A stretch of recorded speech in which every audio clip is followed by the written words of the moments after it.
Mr. and Mrs. Ramsey, let's revisit what Governor Bill Owens said on national television this morning. He said that you were hiding behind your public relations people, your attorneys, and now you were hiding behind easy journalism. He specifically said, why hadn't you talked with Peter Jennings and Tom Brokaw? Your response, Mrs. Ramsey.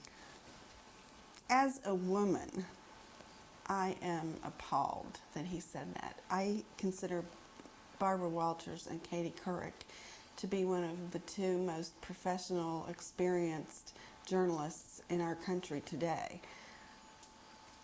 Yeah, that's a remarkable comment.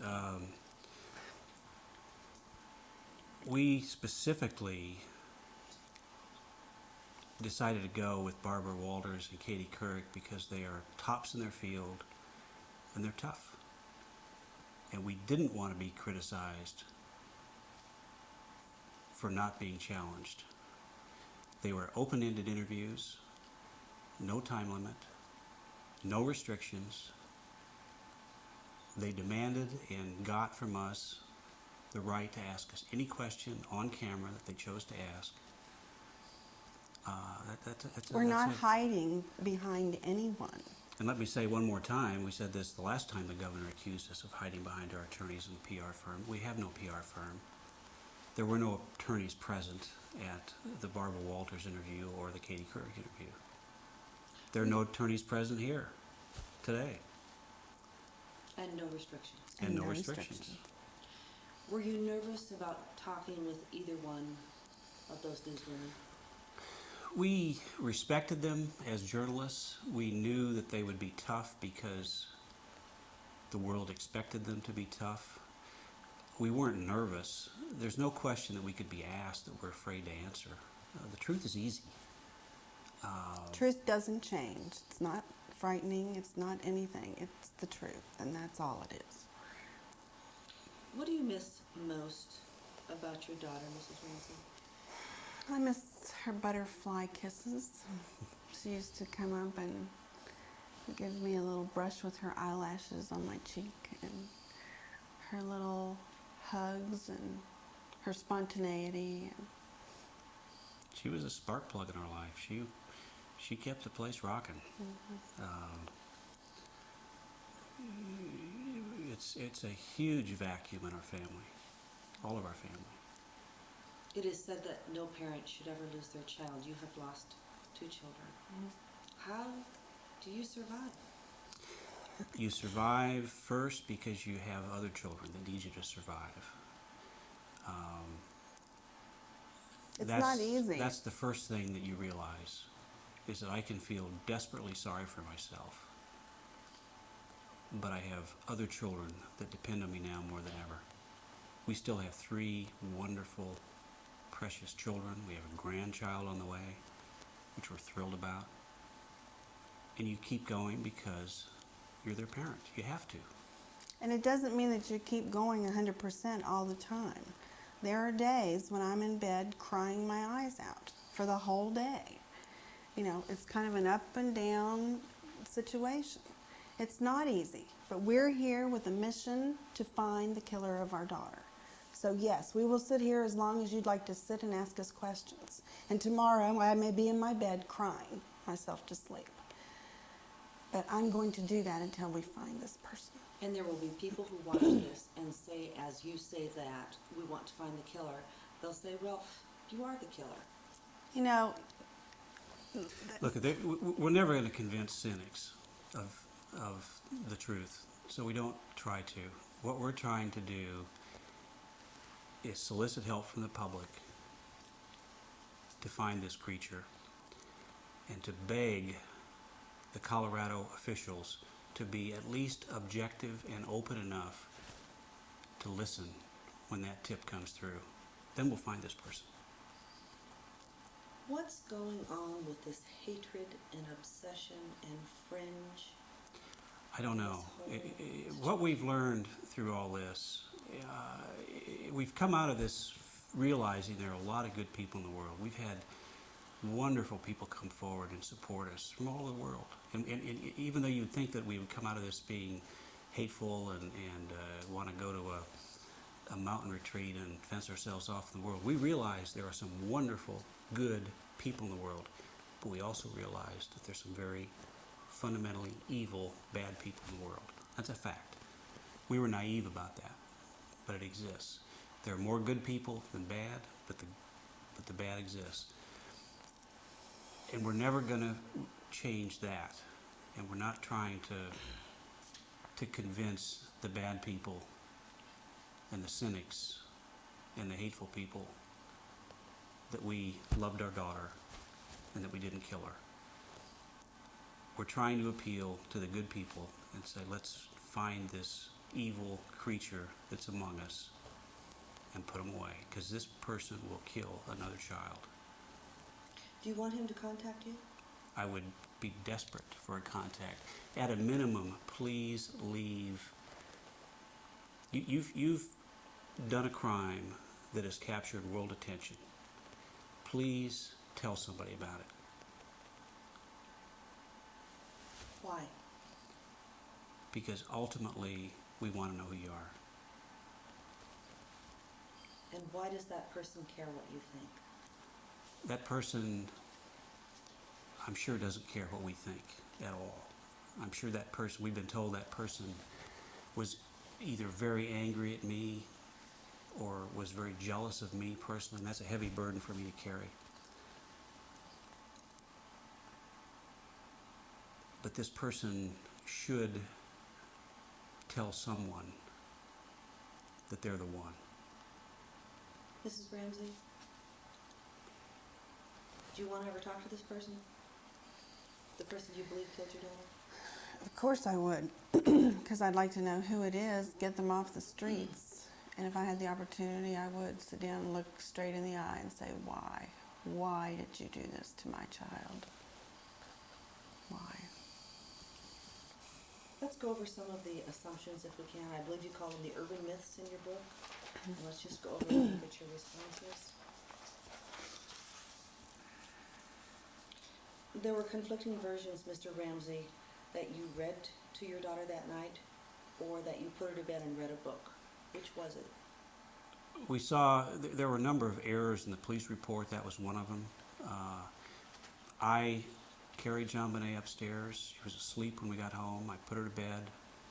I got Burke to bed, and I went upstairs and I read for a few minutes before I fell asleep. I didn't read to her because she was asleep.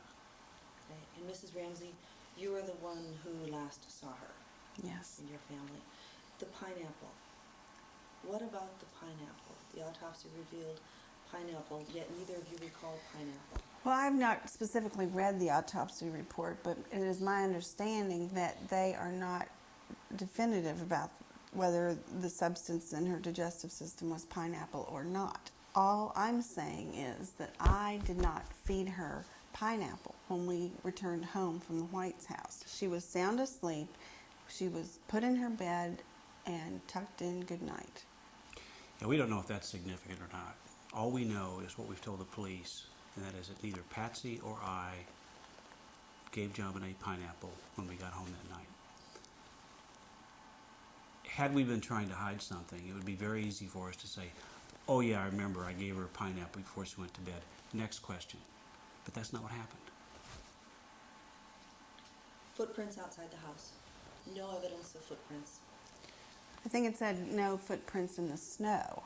And we have seen photographs that were taken the morning of the 26th By the police. by the police of each of the door entries and around the house, and there was no snow. Urban myth. Mr. Ramsey, you left the house to get mail. That, I heard that. I don't know where that came from. Our mailbox is not outside. There's a slot in the door. There was a pile of envelopes at the foot of the door inside the house. I was desperately looking for another communication from the kidnapper. Phone, mail, I didn't know how it was going to come. I went through those envelopes to see if there was anything else from the kidnapper. We'd just gotten a letter, a 3-page ransom note on the back stairs. I was hopeful that there was another communication. My question is, why didn't the police do that? Mrs. Ramsey, did you ever leave the house that morning? No, I did not. Okay. Mrs. Ramsey, the 911 call. There are contradictions about whether or not the phone was hung up and whether or not your son Burke came downstairs and was talking. Some police officers believe that they can hear that on an enhanced audio tape. Others say no. What do you say? Well, we have not heard the 911 tape, but we understand from people who have heard it that it sounds like a bunch of chipmunks chattering and that it is almost unintelligible. All we know is that Burke did not come downstairs that morning, nor did we say to him, go back, or whatever it is they say that it's said on the 911 tape. I phoned the police, called 911 from the kitchen telephone, wall phone, hung up, dialed one set of our friends, hung up, and dialed another set of friends and asked them to come quickly to help. How soon after that 911 call did you dial the first? Immediately. So it seems to me like if you hang up the phone, you're not going to be able to place another call unless the phone is completely. Look, this is another, there's been no logic applied to any of this case in my judgment. Again, if we were trying to hide something, we'd say, oh yeah, I remember, Burke did get up and I told him to go back to bed. Next question. But the fact of the matter is, that didn't happen. They're grasping at straws instead of trying to get down to brass tacks and find this killer. I would love... Why are they doing this? I don't know why. I think they became so invested early on. They decided that John and I were responsible, and everything, if it didn't fit into that basket, then they discarded it. And they went down that road for so long that now they can't, they're going to be the ones with egg on their face, and they can't face that. But these are, some would say, reasonable, honest, intelligent, logical. Some would say. Well, look, individually, we've not met one Boulder police detective or police officer that I didn't think was a decent human being. What they lacked was experience, and they lacked leadership. There was no core wisdom that mentored these young detectives and said, wait a minute, boys, let's keep the investigation wide open. Let's look at the evidence. Let's let the evidence tell us who killed this child. Linda, I mean, you talk about the bias we were faced with. Linda Arnott, the first detective that was there all morning, said on national television, I saw it in John Ramsey's eyes that morning that he was the killer. Conclusion. That early. What'd you see in your eyes? I don't know. I think she saw shock. I think she saw the eyes of a father who had just been told his daughter was dead and she was lying in front of him. I don't know what I looked like. I'm sure I looked horrible. Mrs. Ramsey, going back to that morning, when did you realize that your husband had found your daughter or that something was really, really wrong even after the ransom note? What did you hear from the basement? I heard John scream, just kind of this guttural, deep scream. And what did you think? I didn't know what to think. I was in our little den with a couple of our friends, and Fleet White came running in and dialed 911. He said, we need an ambulance. And I jumped up and said, what is it? What is it? And they held me back and wouldn't let me go. Kept saying, we don't know. I don't know what's the problem. And I was fighting and trying to get loose and to go see what was the problem. And what happened when you got loose? I went into the living room, and John was standing there with Linda Arndt, and Jean Benet was lying on the floor, and he said that she was dead.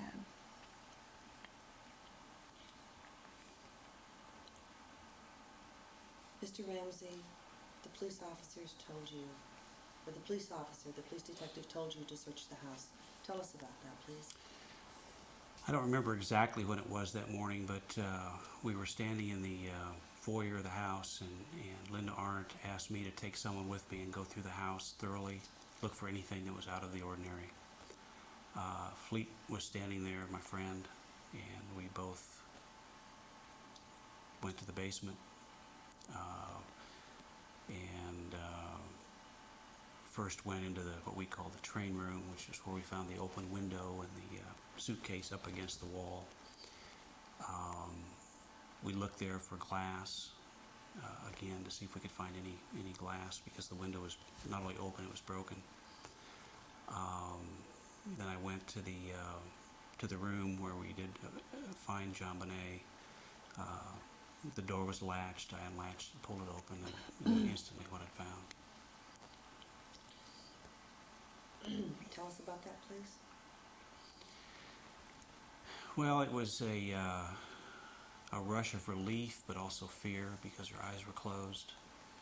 I immediately took the tape off of her mouth, tried to untie her arms were bound above her head. I tried to untie the knot, and I couldn't get it untied. Her skin was cool to the touch, and I picked her up, and that's when I screamed, because I was,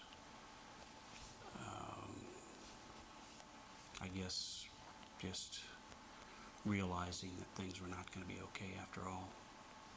And things never have been since. No, they never will be. We've lost our child. It's never going to be the same.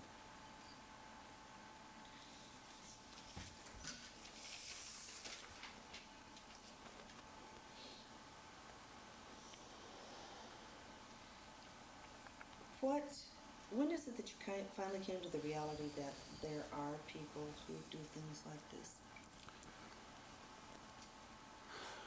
That day. That day.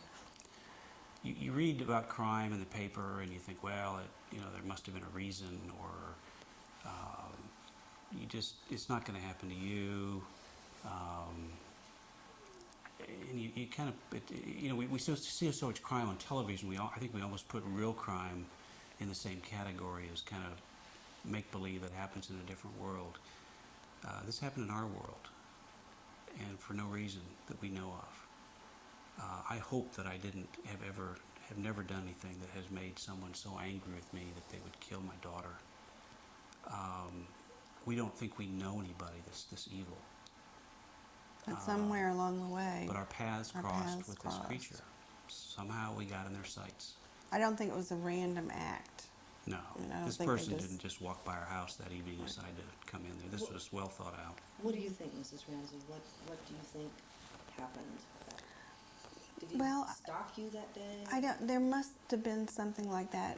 From what we talked with people who have experience in this, and they say that it was premeditated, that this person knew of us, may not have been a close acquaintance, but knew about us, knew about John's business, knew that we had children, and I believe was watching the house that day. And when we left in the afternoon, he came in. How long do you think this person was in the house, Mr. Ramsey? They certainly could have been in the house for 4 or 5 hours while we were gone. I don't know when they came in. Do you think the person was in the house before you left? I don't think before we left. I don't think so. I think they came into the house after we left. Were there when we came home. Waited till we fell asleep. One of our neighbors reported seeing a flashlight light in the kitchen around midnight, I believe. The beam of flashlight shining. None of this, it's so cruel, but none of it makes sense. Look, this person is a monster. It's a subhuman. This person doesn't think like you and I do. This person is not going to make sense.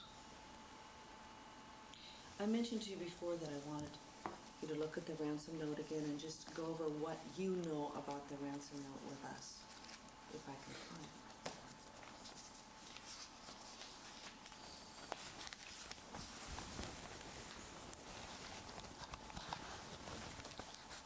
Well, I would take it out with a great flourish, but I need to get it out of that tablet. Hold on a second. I just think it would be helpful if you could hear what you know about it. It's right there. Please.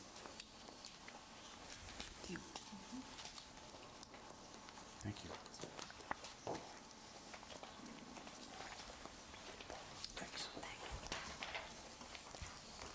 One of the most unusual parts of this has been this ransom note, and I know that you've seen it several times, but would you go over it with us and tell us what you know and what you've been told about it? Well, first of all, this is what is going to help us convict the killer. This is 3 pages of handwritten writing samples of the killer.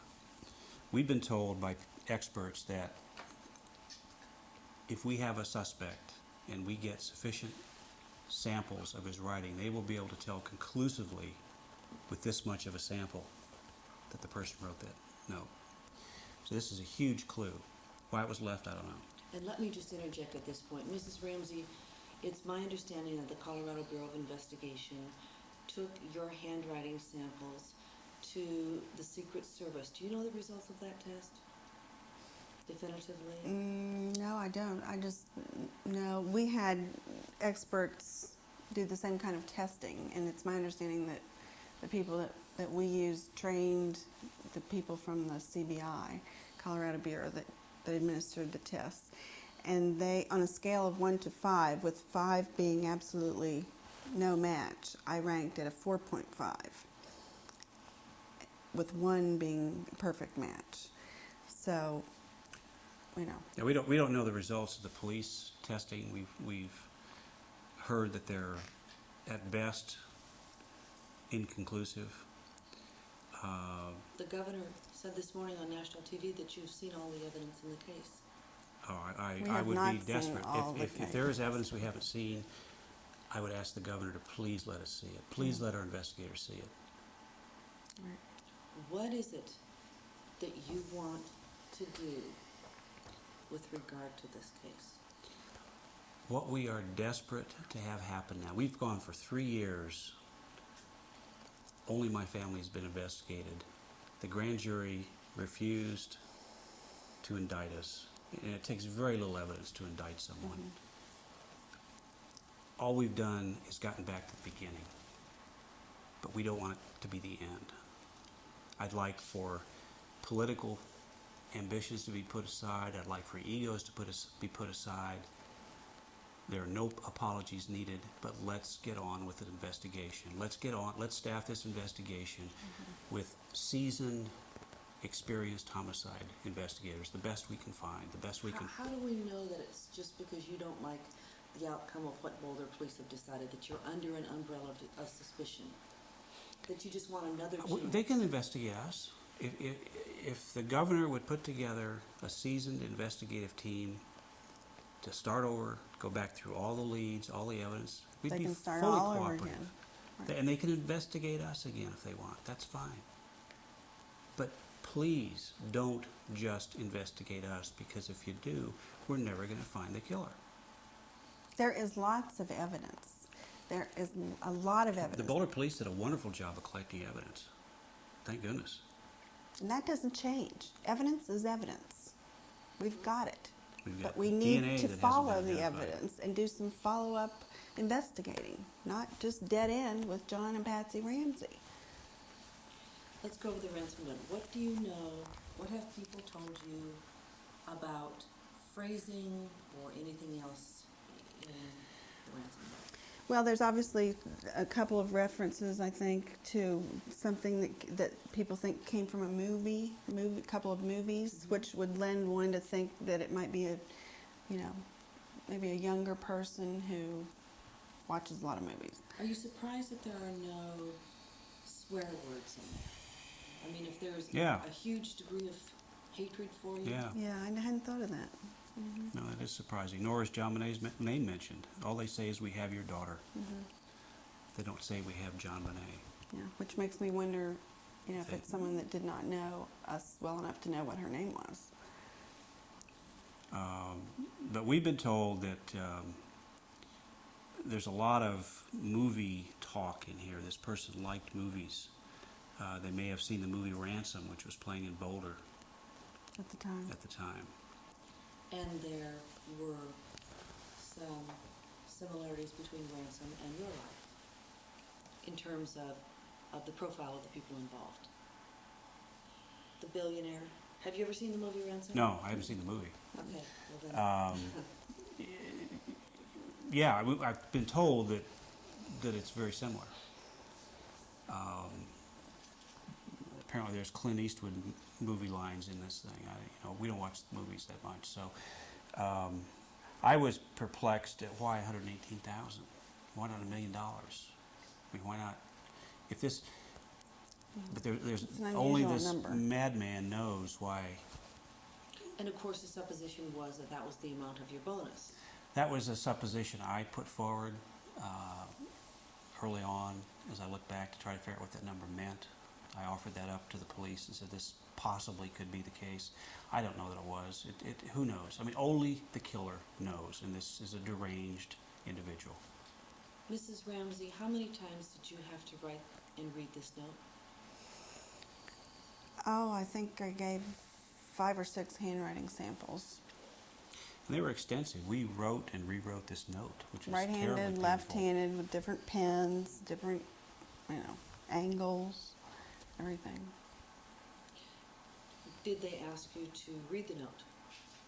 No, when the test was administered, they would verbally dictate what I was to write, and it was rather fast, so you didn't have time, I guess, to try to think about how you were making your letters. You just had to write as you always write to keep up.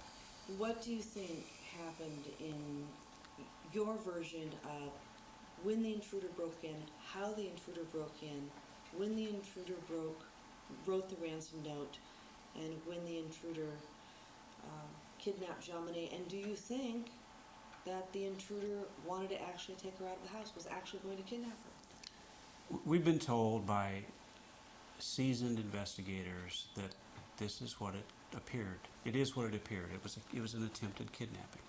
Something went very badly wrong. We believe that the killer was in the house when we came home.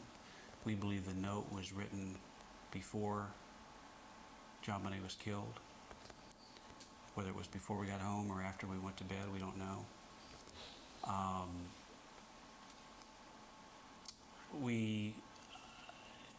I have strong reason to believe that the killer either entered or left the house through the basement window that we found open, and we found a hard Samsonite suitcase flush up against the wall as if it were a step to get out of the window. The window was probably 5 feet off the floor, so you had to step on something to get out. That's my best guess at how at least they got out. They would have needed the suitcase to get out of that window. How do you think they were going to get her out of the house, or he? We've been told that the suitcase may have been involved. Okay, let's take a short break here to switch teams. What eliminates you as suspects? I don't know if anything eliminates us. I don't know that we'll ever be able to prove our innocence. First of all, we shouldn't have to prove our innocence. One of the things we've lost in this society, I believe, is the presumption of innocence. We've been told by the police, prove to us you're innocent and we'll be the first to say it. And we were aghast at that kind of a statement. But we've lost that in this country. But the fact of the matter is, the only thing that will prove our innocence is when we find the killer. Mm-hmm. And there's still going to be 10% of the population that says, oh yeah, but I don't believe that. They still are the guilty ones. There are still people on the web who believe Charles Lindbergh killed his child and that the whole trial was a hoax. So we're never going to convince the cynics of anything. But that doesn't matter. Proving our innocence isn't important. Never has been. Finding what is the important killer is finding the killer of our daughter. Do you think that'll happen? Absolutely. Yes, I do. Why, Mrs. Ramsey? Because Lou Smith, who is experienced, is a truthful, ethical man, looked me straight in the eye and said, we're going to get him. We're going to find him. And I'm holding out hope for that. Mrs. Ramsey, if I could, tell me your version of what you think happened that night in terms of an intruder. And I know you've been over this 100 times, but if we could hear it from you, please. Well, I think that when we left in the late afternoon to go to the Whites for dinner, that possibly this person was watching our house, watched us leave, and came into the house at that time. So there were a window of several hours of time where he could have familiarized himself with the house, where Jean-Benet's bedroom was, where our bedroom was, where the basement was, before we returned home. I believe that the ransom note was probably very likely written at that time. We had paper and pens all over the place, so they were available. And then I think the person was there when we returned home that night. And the ransom note was already written? I believe it was. I mean, it's very unusual for a ransom note to be this long. From what we understand from professionals we've talked with, that after someone commits such a crime as this, they, get the heck out of there. So. We've also been told by experienced people that not even a serial killer could sit down and write a 3-page ransom note after they've killed. And why would that be? I don't know. I don't know that. But I think it's because this is an emotional climax for them, and to sit down and write what probably took a while, because it obviously was written to attempt to disguise the handwriting, a 3-page note, which I think this is either the longest or the second longest ransom note in the history of this country. That couldn't have been done after just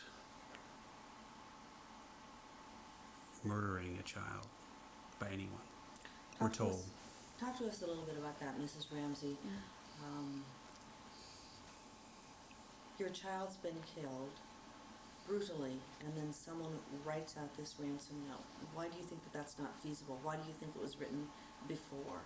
Because I have been told by people who are experienced in this field that is usually the way it happens. I have no previous knowledge about these kind of things, but we have been, in conversation and in We think about this every day. every day, and we've sought out, the top people in the field that know about how the criminal mind works, and this is what we're going on. The profile that's in the book, all of that information is not from John and from me. This is from people that know what they're doing. The intruder took your daughter downstairs and could not get her out of the house? Is that what you suspect? That is what we've been told is a likely scenario by experienced investigators. Yes. Well, and someone also said that typically the body is left in the house if the perpetrator doesn't have any place to take the person. And what does that mean to you? Well, I mean, I'm not sure what that means, other than that, he didn't want to take the body home with him or in his car or wherever, so she was left in the house. How is it that you are able to sit here and talk about the body and it's your daughter? I have to kind of put it in a clinical perspective rather than emotionally when I can, to talk about it like this. We have a strong faith, and our Christian faith assures us that JonBenet is safe. She's in God's arms, in God's care, and we believe that. We know that.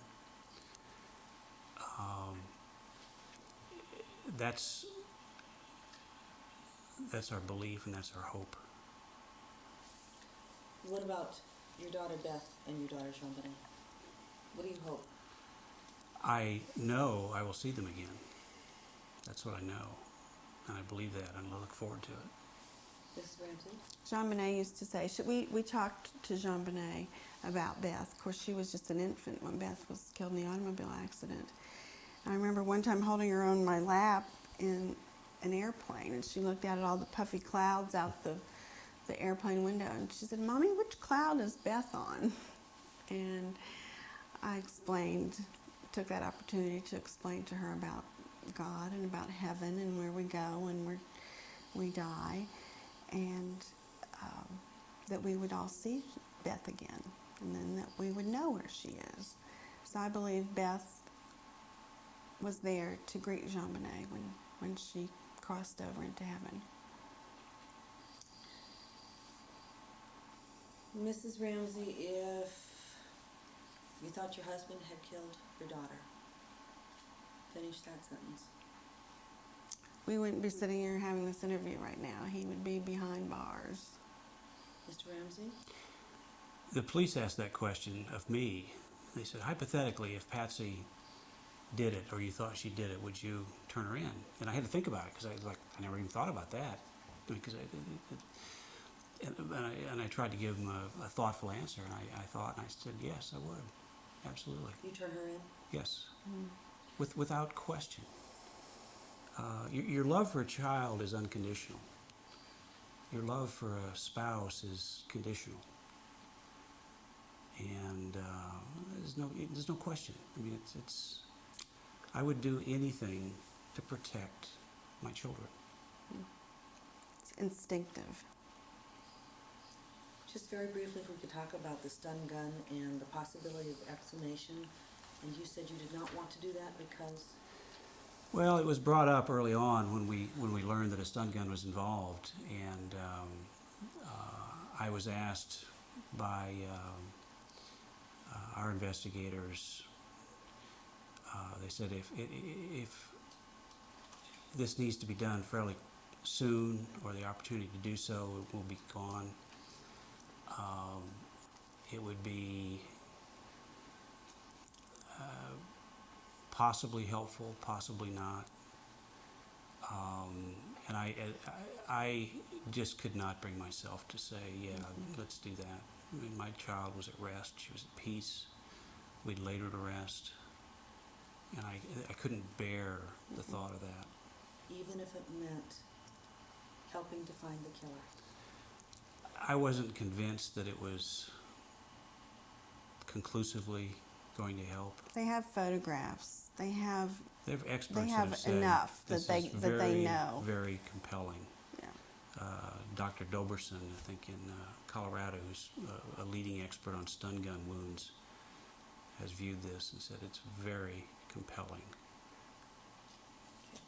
If you thought it was anyone in your family, that person would be reported immediately? Absolutely. Absolutely. Without question. How could you not do that? I mean, it's beyond human comprehension to not do that.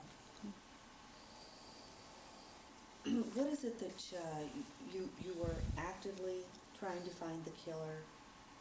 What is it you're doing? So you're working with your attorneys? Well, no, our attorneys are we're not working with our attorneys. We have both paid and volunteer people that are working on this full time. We don't want to say a whole lot about what we're doing because this kind of investigation should not be a public event as it has been for the last 3 years. But I can assure you that we are looking, and we're looking hard. We're going to do everything we can. We can't do it all. We're going to do as much as a private citizen can do. Ultimately, we need someone that has the authority of the state with a badge to finish the job. Because there are certain restrictions that you cannot. There's certain things we just can't do. We can't subpoena information. We can't demand that people talk to us. We're going to do the best we can and everything we can, but and we're hopeful that we're going to get a huge leap forward when we get that tip that we've been waiting for.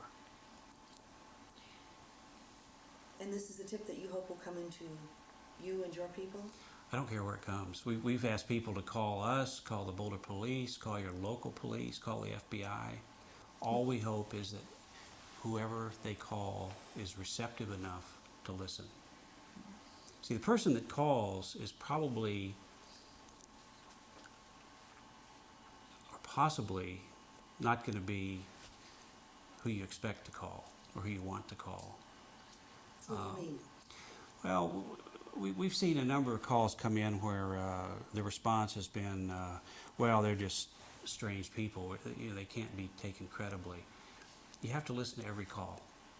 This person may be very credible. They may appear to be very uncredible. Certainly, if they're a friend of this creature, they're going to be a bit odd themselves. What do you call him, this creature? Because I don't think he's a human being. This is a subhuman. This person is a monster. How could you kill a beautiful, defenseless, 6-year-old child on Christmas Day? That's a monster. That's not I will not give this person the credit of calling them a human being. Mrs. Ramsey, do you want to hurt this person? I don't want to hurt anyone. I just want to find this person, get them off the streets, know that they're never going to have the ability or opportunity to do to some other child what was done to Jean Benet. This book, The Death of Innocence, your picture's on the cover. Why your picture and not your daughter's on the cover?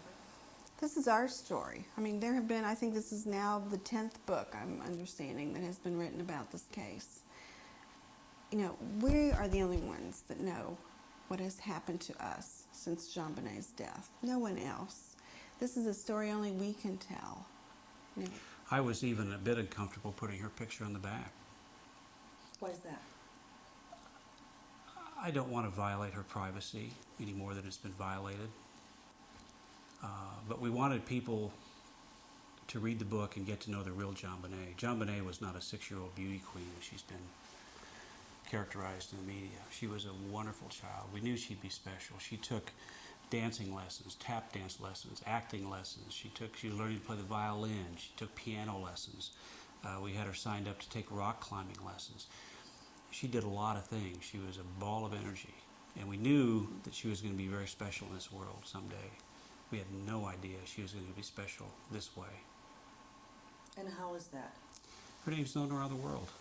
What? I think people saw her as a real child because of the videos and she wasn't a statistic. There's been over 1,000 children murdered in this country since Jean Benet was murdered. I don't think the average person could name one of them. And that's tragic. That's horribly tragic. But for some reason, Jean Benet's name became known around the world. I think there were probably a lot of factors that fed into it. The availability of the videotapes from the pageants and the photographs that were, sold enabled the public to know her more than just, one little school snapshot picture that we normally may see if a child is killed in this country. And then I think compounding on top of that, they started spinning us into this, real life JR or, some mean, rich, horribly abusive parents. And all of a sudden it was a real life soap opera. And it just kept spinning and spinning and spinning. And where is it now? At this point, we want to get the investigation back in full swing. I mean, to my knowledge, look at all the people that have gone down the drain in the police department. Everyone who knew anything about this case, from Steve Thomas to Linda Arndt, and everyone in between are gone. They've folded, closed their cards, and headed home. So there's no one, to my knowledge, working on this case as we speak, except our people. The governor made a direct statement to you when he decided not to have a special prosecutor. What would you like to say directly to him about an investigation? Well, first of all, we'd be happy to meet, and I emphasize the word "we" just in case there's any confusion on that.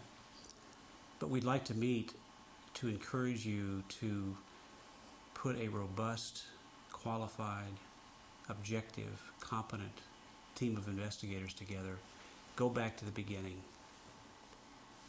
go through all the leads that haven't been followed up, and let's find the killer. I don't care about anything else. Do you want to talk to him, both of you, as a publicity ploy? No. We don't want publicity. We want to find the killer of our child. That is all. We've been we want. accused of liking the publicity. We hate the publicity. Our privacy is non-existent. We didn't choose this role. I would give anything to go back to my normal family with John Bonet in our household. This is not pleasant for us. The videotapes, is it my understanding that they were bought up by someone and then sold to the media? That's my understanding. These videotapes were taken at these functions, which were usually on a Sunday afternoon with families in attendance, so that the mother and dad could sit and enjoy the program rather than have to be fussing with the camera all the time. So then these tapes were made available at a very nominal price, that you could buy and take home and have.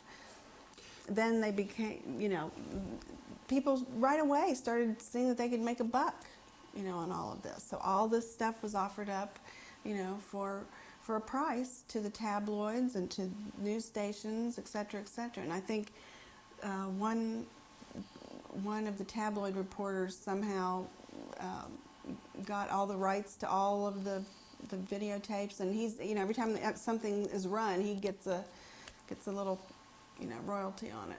Just sickening. Yeah, it's sickening. I mean, there are people we know of, for example, in Charlottesville, who were approached, our little community in Michigan where we'd go for the summer sometimes, and they refused. They said, we're not going to make money on the death of this child who was our friend. There were families that were offered a lot of money for photos. There were little girls, John Bonet's little friends, her little 14-year-old babysitter who was a friend of the family as well, was offered $700 a piece for any photo she could produce of John Bonet, and she turned them down. There still are Because people she had around with principles. integrity. But there are people that don't have any integrity, and sadly, we were around some of those, I guess. Mrs. Ramsey, when was the last time you saw your daughter alive? When I tucked her into bed, 25th of December, And what did she say? she was Oh, asleep, that's right, she was asleep. sound last night. asleep. Mr. Ramsey? The same. And when I carried her upstairs and laid her in bed. Knowing what you know now, if you could change any part of the investigation after your daughter's death, what would it be, or what would you do differently? I wish I would have demanded that more resources be brought to bear. We assumed the FBI was involved. They weren't. They were, in fact, refused involvement. We assumed that the police were doing everything they could to find the killer, and that wasn't being done. And if I will fault the Boulder Police for one thing, it's that they refused help in the beginning for people who knew what they were doing. We understand that there was a request made that morning for bloodhounds, and it was denied by someone in the Boulder Police Department. I mean, that should have been done immediately. Are you aware Denver Police offered assistance? Yes. Yes. And they were refused. They were refused. And if I had to do it over again, I would have been more aggressive on demanding that the FBI be involved, that the Denver Police be involved, that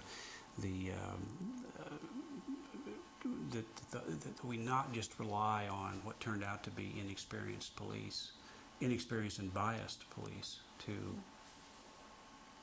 do what we thought should be done. What's the most important question anyone can ask you that would prove your innocence, help people open their minds? Is there any question that can be asked? Well, again, we shouldn't have to prove our innocence, but we've been cast that lot. Why do you think we killed our daughter? Tell me why. Tell me what we've done, what evidence you have, other than we were asleep in the home that night. There is no other evidence. There is no other reason. We've been investigated more than anyone else in the history of this country for the past 3.5 years.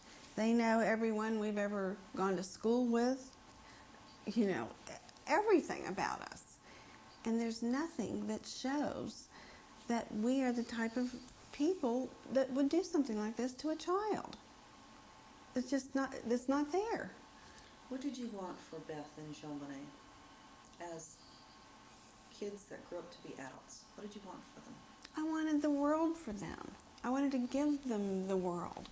The world is their oyster, you know. Jean-Bonnet, I wanted to grow up and be happy, to be a mom like me, you know, to have a little girl like her someday. That's what I wanted. Mr. Ramsey? I used to think about that as a father of 3 daughters. How would I like my daughter to, who would I like her to marry and take as a mate?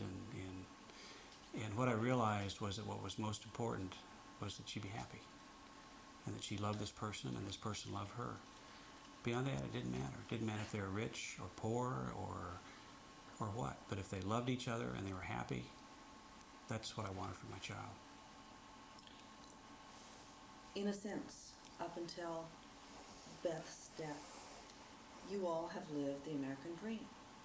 Self-made, made a lot of money in the computer industry, happily married, with children.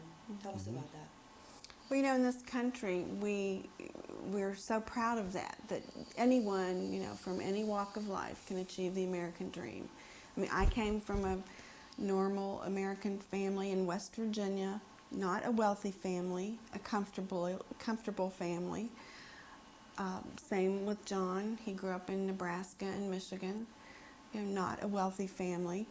And what we have achieved, we were educated in this country, you know, worked hard, darn hard, to get, you know, where we were and to achieve the success that we may have enjoyed.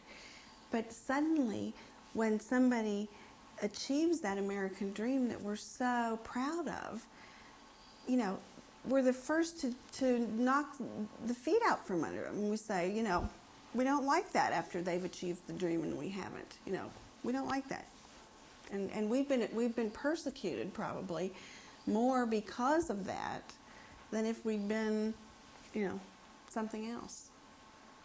When you started out with your business in the basement, what were you making a year? Do you remember? I remember the first year, I think I made $18,000 that year. And this How'd was you in. survive? It was tough. There were times when I just didn't have money. I had to borrow money from my dad to buy Patsy an engagement ring.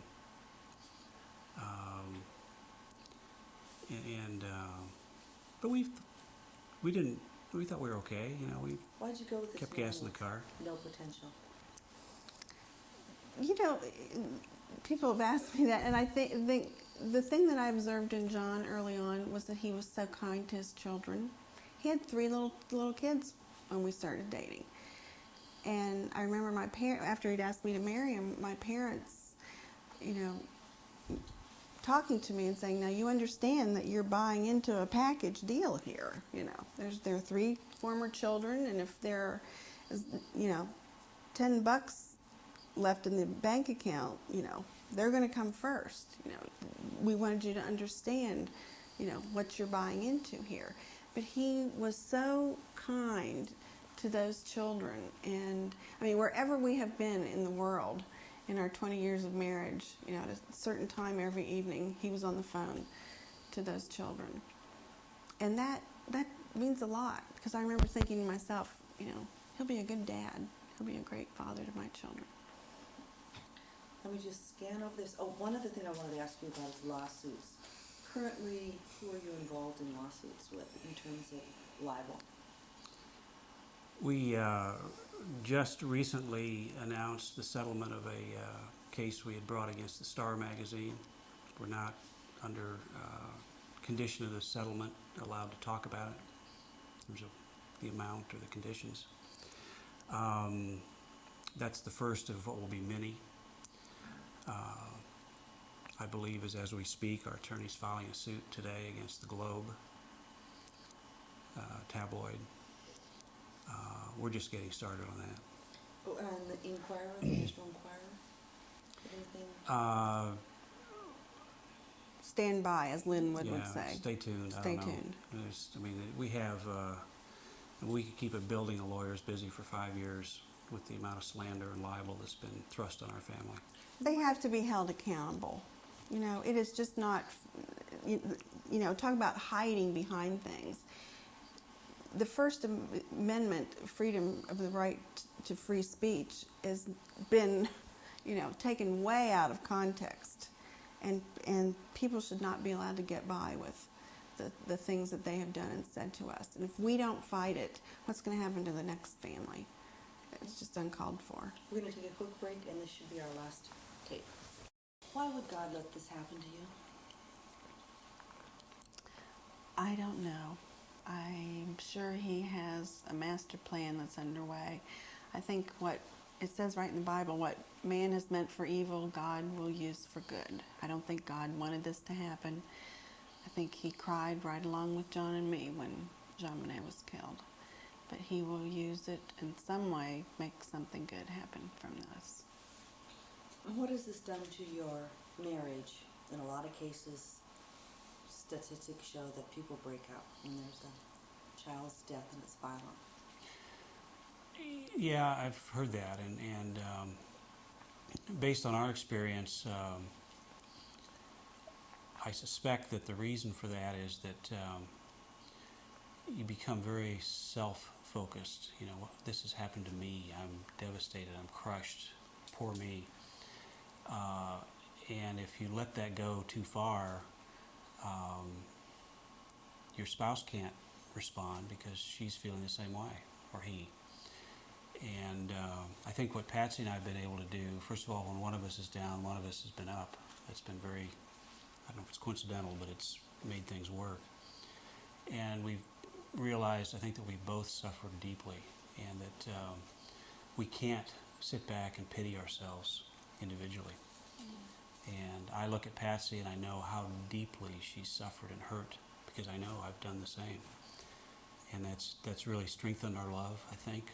True love, real love. We've had to lean on each other and our family and our friends, because it's been, us against the world, basically. Because for 3 years, the world's been told that we were the murderers. Mr. Ramsey, what did you first hear that morning when Mrs. Ramsey went downstairs? How did you know something was wrong? I just heard her scream my name, and I knew from the tone of it that something was drastically wrong. If Jean Monnet were alive today, what do you think? What would you be doing today? Or is that too cruel? No. You can't think about that because it's not a possibility. But she'd be in school, laughing innocently with her friends. She'd be getting straight A's. She was a smart kid.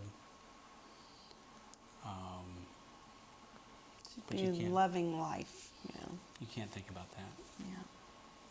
Does it bother you when people talk as though they know her when they never met her? No, we're delighted when people care about our child. So it's a wonderful feeling. And that, you think about people that have lost children and haven't had that benefit. That's been very, very uplifting to us, that other people love our child. What kind of responses are you getting on your email from your book? We've gotten some. I check it probably 3 times a day, and our investigators check it as well. We get surprisingly a lot of just communication.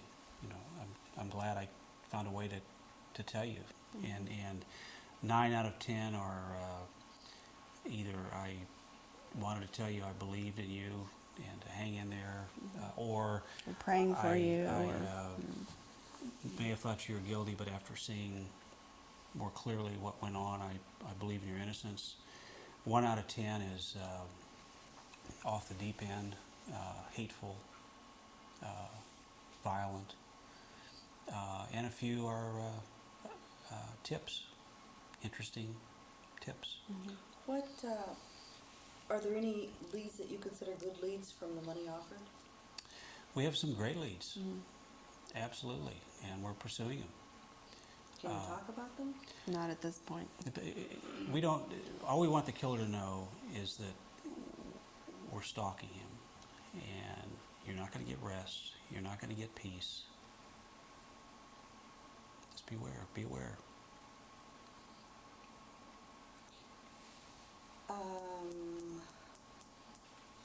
Do you have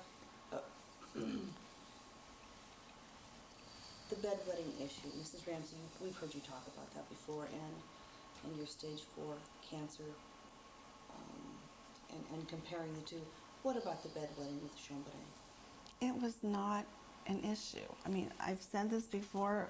All children have accidents. If she was especially tired when she went to bed and didn't go to the bathroom before she went to bed, she could have had an accident.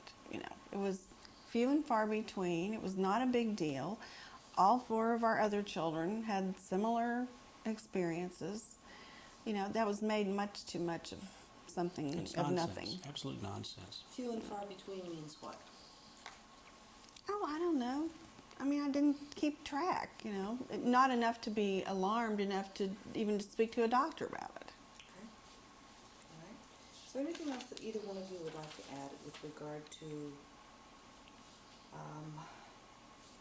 trying to find the killer and people who might be watching us? What do you want to say to them who might be able to help? Please call. If you have any idea, no matter how far-fetched it is, call us, email us, write us, call the police, call Crime Stoppers, call your local police. Somebody knows who did this. They may not know they know it, but if they think about it, listen to what we've tried to convey. Think about the stun gun. Who do you know that owns a stun gun? Who do you know that owns an air taser stun gun, which is the brand we think that was used? Were they in Boulder, Colorado on December 25th, 1996? The garrote. Who have you ever seen demonstrate to you a garrote? A garrote used for strangling. This was a professional tool. This wasn't an amateur device. Who do you know that's done that? Were they in Boulder, Colorado and listen. in December? Call us. Call the police. We've listed a lot of this information in the book. There's an entire chapter devoted to nothing but who we think this murderer is. If you buy the book, read that chapter. You know, if you can't buy the book, can't get a hold of a book, go to a bookstore and read that chapter. We want everyone to know that information so that they can start thinking along with us, you know, who this could be. Help us. Okay. And only 3 more urban myth questions. The scream. Did you hear anything? No. Did not hear a thing. Sadly, no. You were on medication that night? I had taken a melatonin tablet, which is supposed to help you sleep. Mrs. Ramsey, the clothing. Boulder police were suspicious because you had your makeup on and you had the same clothing as you had worn the night before. Mm-hmm. When did you get dressed? I got up in the morning, got dressed. I had, the night before, had put my pants and sweater and bra and, you know, laid across the edge of the bathtub, and I picked it up the next morning and put it back on. See, any parent that has taken early morning trips probably follows the same routine we did. We would get up, we'd get dressed, we'd get fully ready, we'd get the car loaded, and then we'd get the kids up. Quite often we get the kids up with their pajamas on and put them in the car. Okay. That's standard parent 101 travel, I think. That's how we always did it. And one question that's unpleasant, and I'm sorry for asking this, but what is your understanding as far as a possible sexual assault? I think that's inconclusive. I've been told that there was no penetration and that what was previously thought to be semen is not. So, Is there anything else either one of you would like to add? Just help us. If you're listening to this program and think you have information that can help, please help. Thank you very much. thank you, Paula. Appreciate it. Thank you.